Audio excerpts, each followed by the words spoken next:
खुलुमबाय गिबि गिबियावनो बयनिसिमबो मागो दमासिनि अननाय खुलुमनाय हामलायनाय बावहरनाय जाबाय लोगोसे दिनै जोंहा दिल्ली बर' बाथौ गौथुमनि थामथि गायसनथि सान दिल्लीनि गोदान दिल्लीनि बड'लेण्ड भवनाव जों फालिदों बेयाव जों गोबां सुबुंफोरखौ लेंहरदों मेम्बारफोर दङ आसामनिफ्राय दुलाराय बाथौ गौथुमनि गाहाय नेहाथारि गणेश दैमारि बिथांखौ फैदों लोगोसे दुलाराय बाथौ गौथुमनि गाहाय दौरि बिथां बशिष्ठ बसुमतारीबो नुजाफैनो हानायनि गेजेरजों जोबोद साबायखर होनाय जाबाय आं दासान्दि दिल्ली बर' बाथौ गौथुमनि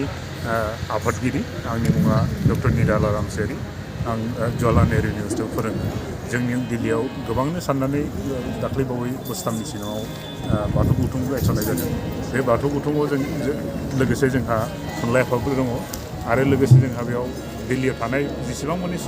सुबुंफोर बर' सुबुंफोर दङ आसामनिफ्राय बा दाब दाब जायगानिफ्राय फैनाय बिथांमोननि गेजेराव जोंनि गेजेराव गासिबो बर'नि राव थुनलाइ आरो हारिमुखौ फोथांना लाखिनायदों लोगोसे जोंनि बाथौआदि गिबिसिन धोरोम बे गिबिसिन धोरोमखौ जों फोथांनानै लाखिनांगौ ओंखायनो जों दिल्लीयावबो जोंनि जेसेबां मेम्बारफोर दङ बाथौ बा बर' सुबुंफोर दं बाथौ सिबियारि दं बिथांमोनजों ज' नांनानै जों सानदों मानोना बेसेबा गोबावनि उनाव जों थांनाय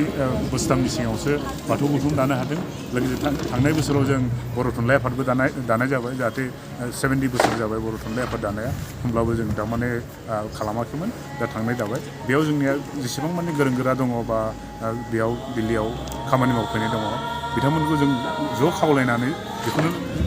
आवगायलांनो नाजादों जे जोंनि बर'नि राव थुनलाइ हारिमु आरो धोरोमा थांनानै थाथों बिनि थाखाय जों लाहार फाहार खालामगासिनो दं गोबां सुबुंफोरखौ आरो BTC सरकार आरो जोंनि बर' माहारिफोरखौ जों खावलायो बिथांमोनाबो जाहाथे जोङो बे हाबाफारि लानायाव सापर्ट खालामगोन बा हेफाजाब होनायनि उनाव होनानै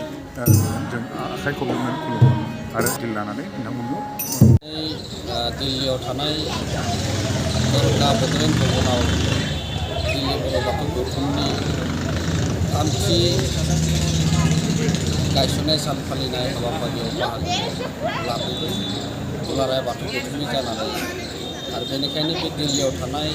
दिनै बिथांमोना जिखिनि साख्रि मावफैनाय बिजनेस मावफैनाय फरायनो थाफैनाय बिथांमोना ज' जानानै दिनै दिल्ली बर' बाथौ गौथुमखौ दादों आरो दिनै बे गायसननाय सान फालिनाय हाबाफारि गोबां दिनै अफिसारफोराबो बाहागो लाफैदों खेबसेयै बिथांमोना सानसेनि हाबाफारिजों बेयाव दिल्ली थानाय दरगानि बड'लेण्ड भवनाव बिथांमोना बे सानखौ फालिदों आरो बेवहायनो डक्टर निराला रामसियारि आरो बसुमतारी बिथांमोनाबो बेवहाय बाहागो लाफैदों आरो जोंनि जिखिनि बिबानगिरि माइनाव बिथांमोना जाबायदि धोरोमनि खामानि मावनो आरो दुलाराय बाथौ गौथुमनि जानानै बिथांमोननिसिम साबायखर बिथांमोना सावरायलायनानै मावलाङो आरो होनानै गोजोननाय मोन्दों।